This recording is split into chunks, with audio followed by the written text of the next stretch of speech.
Hello guys, RRB NTPC Recruitment 2025 RRB অৰ্থাৎ railway recruitment বৰ্ডৰ ফালৰ পৰা যথেষ্ট পোষ্ট আহিছে। টোটেল 8,850টা গ্ৰেজুৱেট এণ্ড আণ্ডাৰ গ্ৰেজুৱেট লেভেলৰ পোষ্ট আহিছে। গতিকে আজিৰ এই ভিডিঅ'ত এই পোষ্টবোৰত কেনেকৈ এপ্লাই কৰিব, এপ্লাই কৰাৰ ডেট কেতিয়াৰ পৰা ষ্টাৰ্ট হ'ব, এলিজিবিলিটি ক্ৰাইটেৰিয়া কি থাকিব, এডুকেশ্যন কোৱালিফিকেশ্যন কি লাগিব আৰু তাৰ লগতে এপ্লাই ফিজ কিমান হ'ব, সকলোবোৰ বিষয়ে আজি এই ভিডিঅ'টো জনাম। গতিকে চেনেলটোত যদি নতুনকৈ আহিছে চেনেলটো ছাবস্ক্ৰাইব কৰি দিব, এটা লাইক কৰি দিব, এটা কমেণ্ট কৰি দিব। গতিকে আহক আমি ভিডিঅ'টো আৰম্ভ কৰোঁ। ইয়াত আপোনালোকে চাব পাৰিছে যে railway recruitment board has released a short employment notification for the recruitment of 5,800 graduate level post, অৰ্থাৎ 5,800 গ্ৰেজুৱেট লেভেল পোষ্ট আৰু 3,050টা আণ্ডাৰ গ্ৰেজুৱেট লেভেল পোষ্ট। আপোনালোকৰ যিসকলে ডিগ্ৰী পাছ কৰিছে তেওঁলোকৰ কাৰণে 5,800টা পোষ্ট আৰু যিসকলে HS পাছ কৰিছে তেওঁলোকৰ কাৰণে 3,050টা পোষ্ট মুকলি কৰি দিছে। ইয়াত আপোনালোকে চাব পাৰিছে যে গ্ৰেজুৱেট লেভেলৰ পোষ্ট কি থাকিব। নেম অফ দ্য পোষ্টত আপোনালোকে চাব পাৰিছে যে থাকিব station master, goods train manager, traffic assistant, chief commercial cum ticket supervisor, junior account assistant cum typist and senior clerk cum typist. গতিকে এইকেইটা পোষ্ট আপোনালোকৰ গ্ৰেজুৱেট লেভেলৰ আণ্ডাৰত থাকিব। নাম্বাৰ অফ পোষ্ট ক'লোৱে মই 5,800টা পোষ্ট। তাৰপাছত আপোনালোকৰ যোনটো জোন হিচাপত ভাগ কৰি দিয়া পোষ্ট, আমাৰ যিহেতু গুৱাহাটী জোন হ'ব, গতিকে গুৱাহাটী জোনত টোটেল কিমানটা পোষ্ট আছে এতিয়ালৈকে আপডেট কৰা নাই, সোনকালে আপডেট কৰি দিব আৰু এই আপডেট কৰিলে মই আপোনালোকক ভিডিঅ'ৰ জৰিয়তে সকলোবোৰ জনাই দিম। ইয়াত এতিয়ালৈকে আপডেট কৰা হোৱা নাই টোটেল কিমানটা গুৱাহাটী জোনত পোষ্ট আছে। যদিহে আপডেট কৰে মই আপোনালোকক এই ভিডিঅ'ৰ জৰিয়তে জনাই দিম, সেইকাৰণে আপোনালোকে চেনেলটো ছাবস্ক্ৰাইব কৰি ৰাখিব।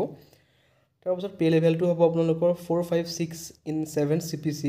এজ লিমিট 18 পৰা 33 বছৰ হ'ব লাগিব এজন 1/1/2026, অৰ্থাৎ 1 জানুৱাৰী 2026 চনৰ ভিতৰত 18 পৰা 33 বছৰ হ'ব লাগিব। তাৰপিছত education qualification degree from recognise university or is equivalent, আপোনালোকৰ ডিগ্ৰী থাকিব লাগিব ৰিকগনাইজ ইউনিভাৰ্চিটিৰ পৰা। আদাৰ ক্ৰাইটেৰিয়া, যদি আপোনালোকৰ কিবা আদাৰ কোৱালিফিকেশ্যনছ লাগে আপোনালোকক যোনটো অফিচিয়েল ৱেবছাইট আছে RRB NTPC তাত চেকআউট কৰিব দিছে। যিহেতু তেওঁলোকে তেনেকুৱা ধৰণৰ কোনো আদাৰ কোৱালিফিকেশ্যন মেনশ্যন কৰা হোৱা নাই, যদিহে মেনশ্যন কৰে মই আপোনালোকক এই ভিডিঅ'ৰ জৰিয়তে জনাই দিম। আণ্ডাৰ গ্ৰেজুৱেট লেভেল পোষ্টত কি থাকিব, commercial cum ticket clerk, account clerk cum typist, junior clerk cum typist and trains clerk. Number of post মই ক'লোৱে যে 3,050টা পোষ্ট থাকিব আৰু total number of post under graduate level RRB Guwahati, ইয়াতো আপোনালোকৰ আপডেট কৰা হোৱা নাই যিহেতু এইটো এপ্লাই কৰিবলৈ যথেষ্ট দিন আছে। অতি কম সময়ৰ ভিতৰত এই পোষ্টবোৰ আপডেট কৰি দিব, গতিকে চেনেলটো ছাবস্ক্ৰাইব কৰি ৰাখক এই পোষ্টবোৰ আপডেট পাবৰ কাৰণে, অৰ্থাৎ গুৱাহাটীত কিমানটা পোষ্ট আছে জানিবৰ কাৰণে চেনেলটো ছাবস্ক্ৰাইব কৰি ৰাখক। মই আপোনালোকক ভিডিঅ'ৰ জৰিয়তে আপডেটটো দি দিম। ইয়াতো ঠিক একেদৰে পে' লেভেলটো আপোনালোকৰ অলপ কম হ'ব 3/2/7 CPC। এজ লিমিটটো অলপ কমিব, 18 পৰা 30 বছৰ হ'ব লাগিব এজন 1/1/2026। তাৰপিছত এডুকেশ্যন কোৱালিফিকেশ্যন কি লাগিব ইয়াত ধুনীয়াকৈ মেনশ্যন কৰা আছে যে 12 পাছ হ'ব লাগিব or its equivalent with not less than 50% marks in aggregate, আপোনালোকৰ 12ত 50% মাৰ্কছ বা তাৰ ওপৰত থাকিব লাগিব। আৰু আপোনালোকৰ ইয়াত এজ ৰিলেক্সেশ্যন থাকিব, to be relaxation of upper age limit for the reserved category are as follows. ইয়াত ধুনীয়াকৈ মেনশ্যন কৰা আছে যে OBC NCLৰ কাৰণে 3 বছৰ ৰিলেক্সেশ্যন থাকিব, ST SC কাৰণে 5 বছৰ, SC ST কাৰণে 5 বছৰ, PWBD যিসকল আনৰিজাৰ্ভ আৰু EWS কেটেগৰীৰ পৰা বিলং কৰে তেওঁলোকৰ ৰিলেক্সেশ্যন থাকিব 10 বছৰৰ। PWBD যিসকল OBC NCL থাকিব তেওঁলোকৰ ৰিলেক্সেশ্যন 13 বছৰ থাকিব আৰু PWBD ST SC কেটেগৰীবিলাকৰ 15 বছৰ ৰিলেক্সেশ্যন থাকিব। যথেষ্ট ৰিলেক্সেশ্যন দিছে আপোনালোকৰ, যিহেতু এইটো চেণ্ট্ৰেল গভৰ্ণমেণ্টৰ পোষ্ট হয়, ইয়াত এনেকুৱা ধৰণৰ ৰিলেক্সেশ্যন থাকেই। এতিয়া চাওঁ আহক যে এক্সামিনেশ্যন ফিজবোৰ কিমান হ'ব, অৰ্থাৎ এপ্লিকেশ্যন ফিজবোৰ কোনটো কেটেগৰীত কিমান থাকিব। ইয়াত দিয়া আছে যে application fees candidates have to pay an examination fees as mention below as per their categories or community. ইয়াত ধুনীয়াকৈ মেনশ্যন কৰা আছে কেটেগৰীজ।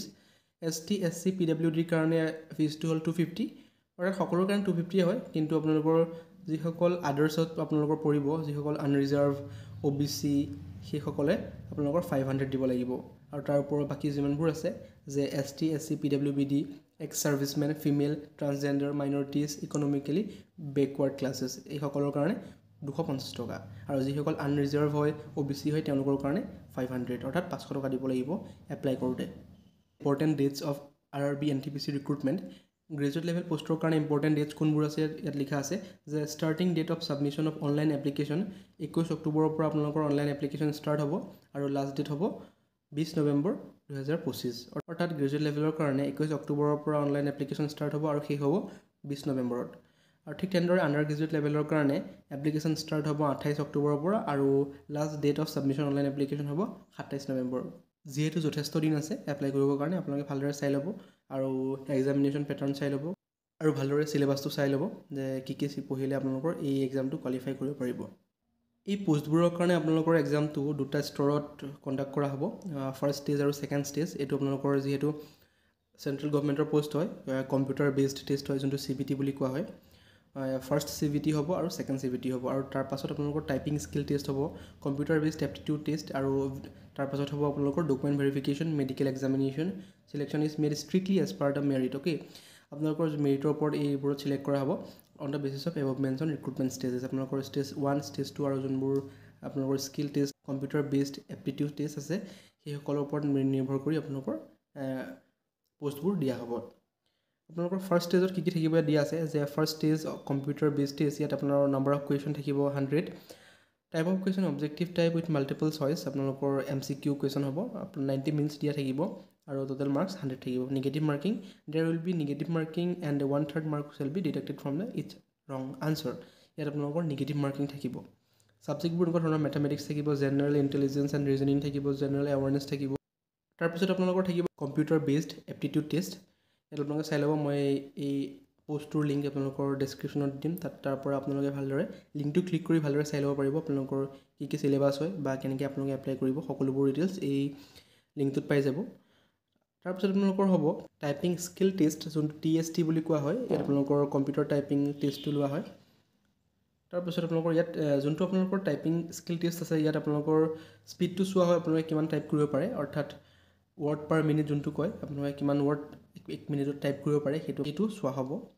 তাৰপিছত আপোনালোকৰ ডকুমেণ্ট ভেৰিফিকেশ্যন হ'ব, যোনটো DV বুলি কোৱা হয়। সকলোবোৰ ডকুমেণ্ট অৰিজিনেল ফৰ্মত লৈ যাব লাগিব আৰু জেৰক্স কৰি লৈ যাব লাগিব। সকলোবোৰ ডকুমেণ্ট ভেৰিফিকেশ্যন কৰা হ'ব, অৰিজিনেল নে ডুপ্লিকেট সকলোবোৰ তাত চেক কৰা হ'ব। গতিকে এইটোৱে আছিল আপডেট। যদিহে আপোনালোকৰ কোৱালিফিকেশ্যন মিলিছে বা আপোনালোকৰ ইলিজিবিলিটি ক্ৰাইটেৰিয়াবোৰ মেটচ হৈছে, তেনেহ'লে আপোনালোকে এপ্লাই কৰিব পাৰে। যিহেতু এপ্লাই এতিয়ালৈকে ষ্টাৰ্ট হোৱা নাই, অক্টোবৰৰ লাষ্টৰ পৰা এপ্লাই ষ্টাৰ্ট হ'ব। গতিকে চাই ল'ব, আপোনালোকে যদি এপ্লাই কৰিব মন আছে এপ্লাই কৰিব, আৰু এপ্লাই কৰিলে নহ'ব, আপোনালোকে পঢ়িব লাগিব। পঢ়িবৰ কাৰণে যোনটো চিলেবাছ দিয়া আছে, ৰিজনিং, মেথামেটিক্স হওক, সকলোবোৰ আপোনালোকে চাব লাগিব। গতিকে এইটোৱে আছিল আপডেট। যদিহে চেনেলটো নতুনকৈ আহিছে, চেনেলটো ছাবস্ক্ৰাইব কৰি দিব, আৰু ইয়াৰ যোনবোৰ জনেৰেল ৱাইজ পোষ্ট ওলাব সেইবোৰৰ বিষয়ে এই চেনেলটোত আপডেট পাই যাব। গতিকে সেইকাৰণে চেনেলটো ছাবস্ক্ৰাইব কৰি ৰাখিব। Thank U.